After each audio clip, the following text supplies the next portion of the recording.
Me një ndjenjë hidhërimi të veçantë u përcjell vëllezërve dhe motrave të Maqedonisë Veriut ngushëllimet e mia për tragjedinë e madhe të Koçanit. Kështu e nis kryeministri Edi Rama ngushëllimin për ngjarjen tragjike në vendin fqinj me Shqipërinë. Jam pa fjalë, thot kryeministri Edi Rama, dhe lutem që të lënduarit të shërohen dhe që familjarët e viktimave të gjejnë forcën të përballojnë humbjen e tyre të pangushëllueshme.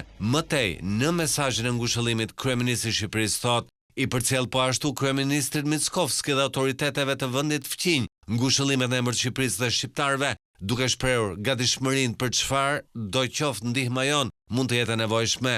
Ndërsa presidenti Bajram Begaj thotë se është i tronditur nga tragjedia e ndodhur, nga humbja e jetëve të reja dhe lëndimi i shumë të tjerëve.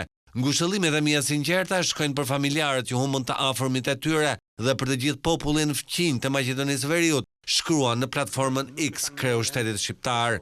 Pikëllues lajmi mbi tragjedinë e tmerrshme në Koçan të Maqedonisë Veriut, thot kryetarja Kuvendit Elisa Spiropali. Në këtë të diel të trishtuar janë pranë familjeve që humbën njerëzit e tyre të dashur, të lënduarve, u uroj shërim të shpejtë. Forcë e kuraj popullit dhe autoriteteve të Maqedonisë Veriut në përballimin e kësaj fatkeqësie të madhe, shprehet kryetarja e Parlamentit të Shqipërisë.